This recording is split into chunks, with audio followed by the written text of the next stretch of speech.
What if everything you knew about Pontius Pilate and Jesus was wrong?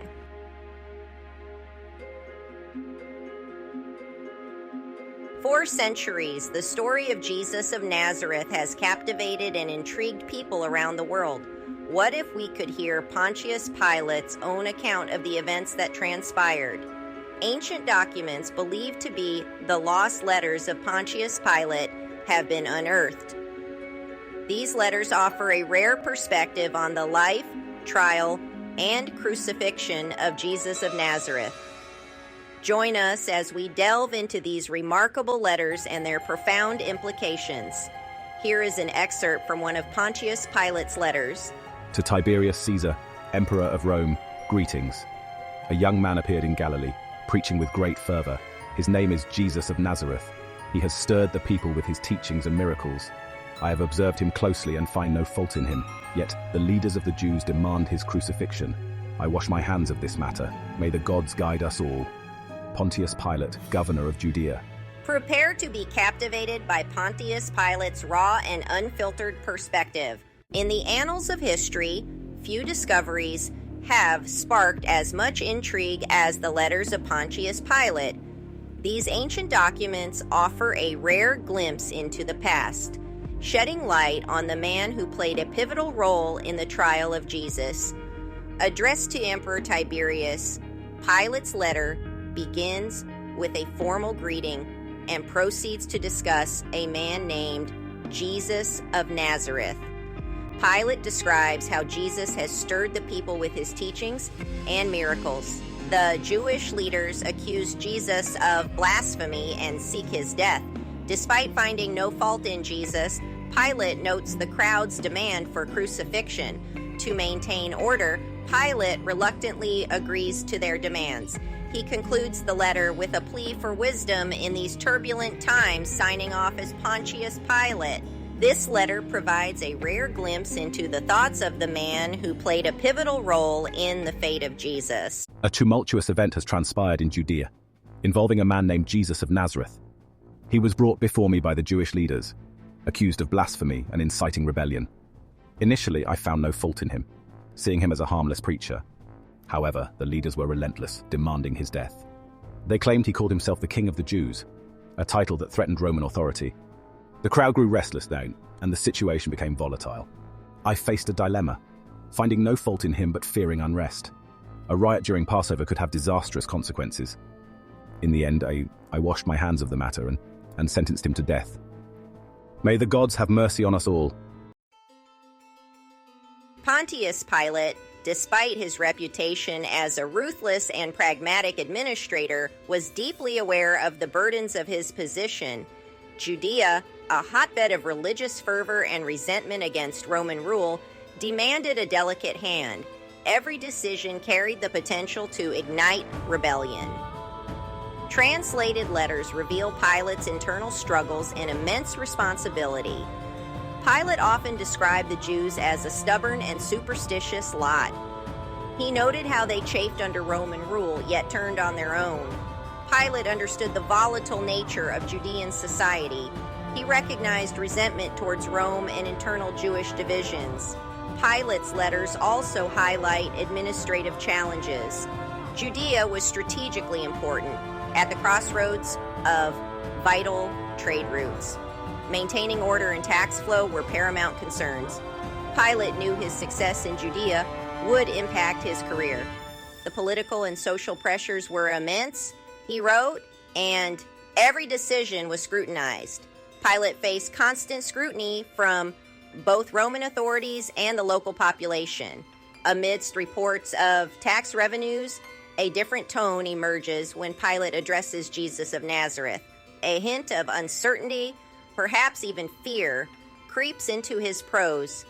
Pilate described Jesus as a man unlike any he had encountered, with fervent followers and words that stirred many hearts. He expressed wariness of the unrest Jesus might cause, yet acknowledged a compelling presence. These passages reveal the true historical significance of the unearthed letters. The arrival of Jesus of Nazareth in Jerusalem, heralded by whispers of miracles and pronouncements of a coming kingdom did not initially cause undue alarm for Pontius Pilate. He had witnessed countless preachers and self-proclaimed prophets emerge from the Judean countryside, only to fade into obscurity or meet an untimely end at the hands of the Roman authorities. However, something about Jesus was different. The crowds that flocked to hear him speak, drawn by his message of love and forgiveness, were larger and more diverse than any Pilate had witnessed before. Even more concerning were the reports from his informants, whispering of growing unrest among the populace and murmurs of rebellion against Roman rule.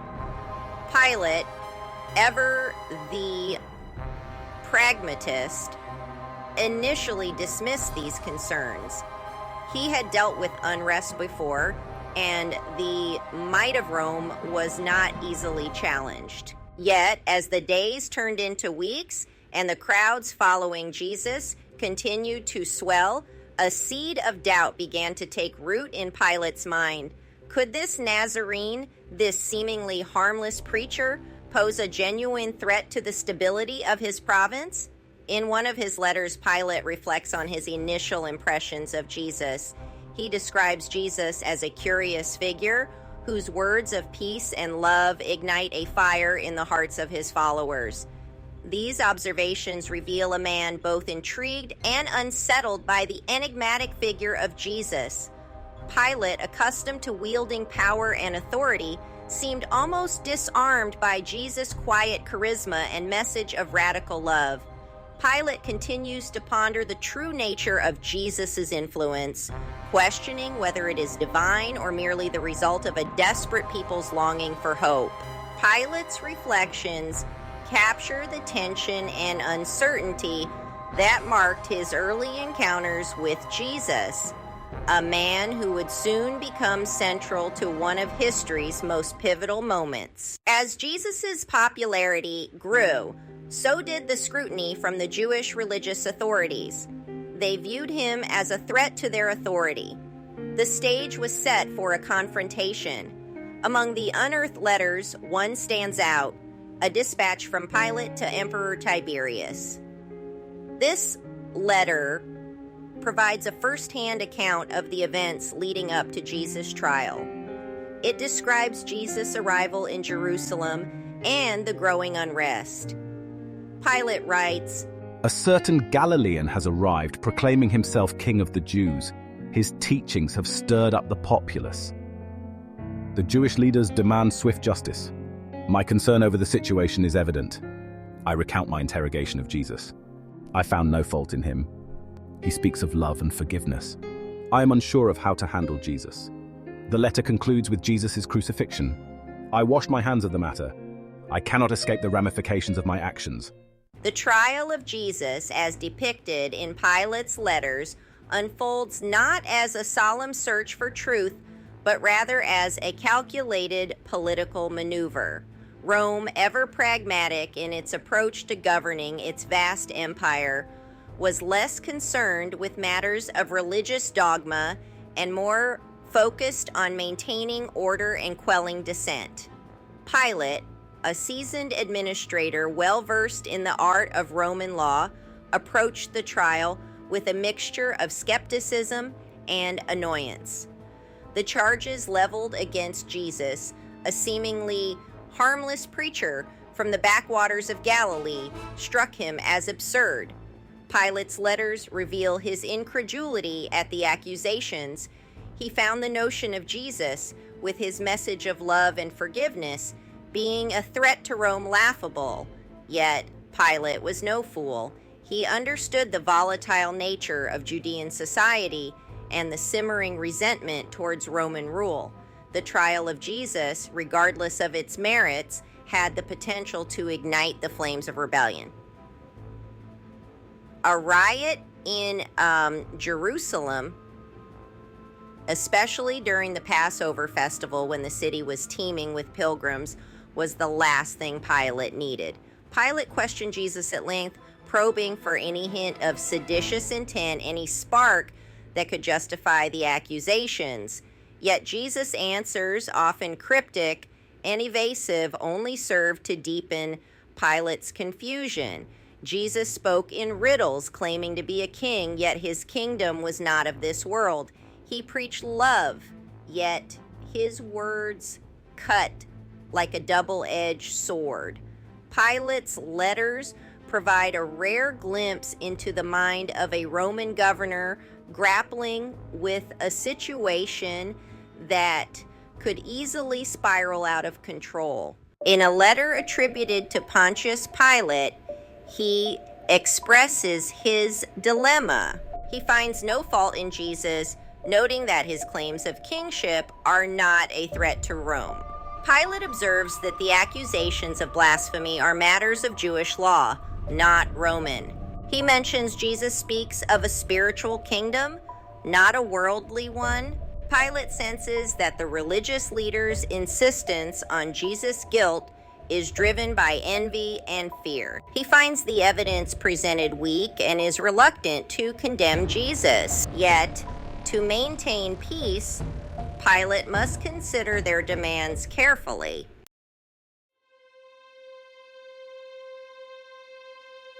The trial of Jesus presented Pontius Pilate with a stark choice: dispense justice as he saw it, or bow to political expediency.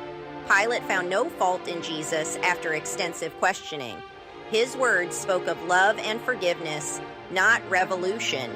Yet Pilate understood the brutal realities of power. Defying the Jewish leaders could lead to disaster. A riot in Jerusalem would jeopardize his career. Pilate tried to reason with the Jewish leaders, but they demanded crucifixion. He offered a compromise: flogging instead of death. The Jewish leaders refused, demanding crucifixion. Crucify him, they demanded, their voices echoing through the streets of Jerusalem. In a letter attributed to Pontius Pilate, he expresses his dilemma. To Tiberius Caesar, Emperor of Rome, I find myself in a dilemma. Jesus of Nazareth, a man of peace and wisdom, stands accused by the Jewish leaders. They demand his death, yet I find no fault in him. His teachings are of love and forgiveness, not insurrection. However, the unrest among the people grows, and I fear a riot. I have offered a compromise, but they insist on crucifixion. I seek your guidance in this matter of justice versus expediency. Pilate's letter reveals the weight of his decision, torn between justice and the demands of political expediency.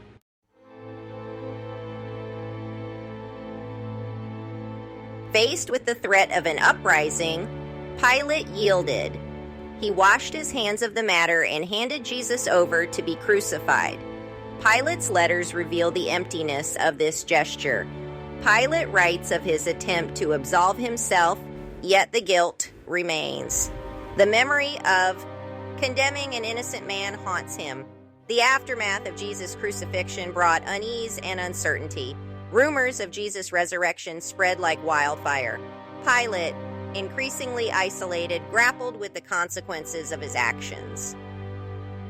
The trial and crucifixion deepened the shadows over Pilate's governorship. The man who sought order unleashed forces he couldn't control.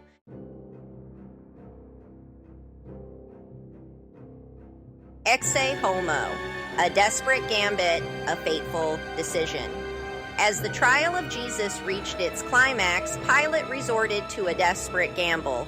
He offered the crowd a choice, Jesus or Barabbas. It was a calculated risk to shift responsibility for Jesus' fate onto the crowd. Pilate's letters reveal his state of mind as he presented this choice. The crowd was given the option to free Barabbas, a known murderer and rebel. Despite the offer, they chose Jesus, condemning him to the cross.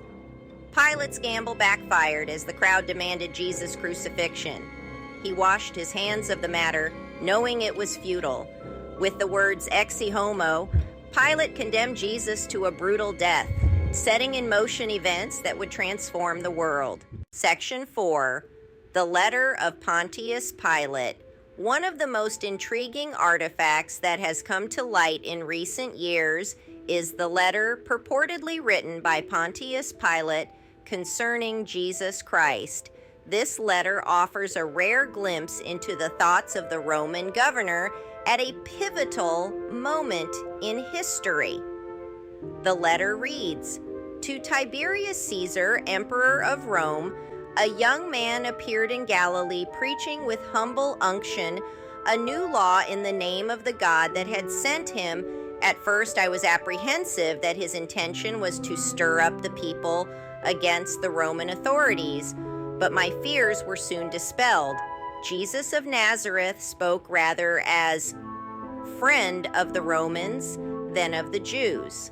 One day I observed in the midst of a group of people a young man who was leaning against a tree, calmly addressing the multitude.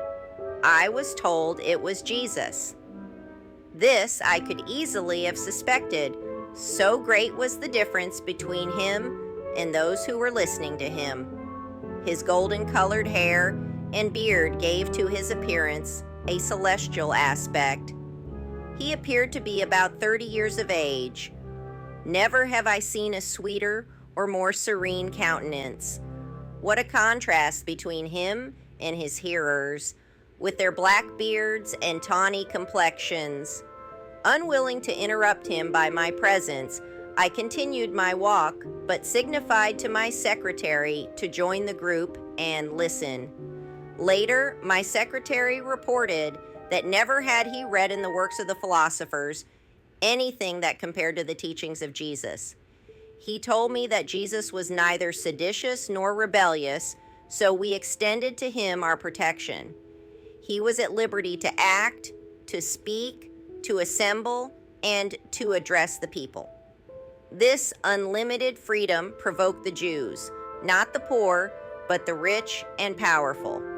Later, I wrote to Jesus requesting an interview with him at the Praetorium. He came. When the Nazarene made his appearance, I was walking in my basilica, and my feet seemed fastened with an iron hand to the marble pavement. I trembled in every limb as a guilty culprit, though he was calm. The Nazarene was as calm as innocence. When he came up to me, he stopped, and by a signal sign, he seemed to say to me, "I am here," though he spoke not a word. For some time, I contemplated with admiration and awe this extraordinary type of man, a type of man unknown to our numerous painters who have given form and figure to all the gods and heroes. The letter continues, but even this fragment gives us a profound insight into how Jesus was perceived by the Roman authority. It highlights the complexity of Pilate's position and his personal impressions of Jesus. Historically, the letter's significance lies in its potential to shed light on the interactions between Jesus and the Roman administration. This document could illuminate the nuances of Pilate's governance and his internal conflict regarding Jesus. It also raises questions about the extent of Pilate's understanding of Jesus' spiritual mission versus his political implications. As scholars continue to debate the authenticity of this letter, it remains a poignant reminder of the enduring quest for truth.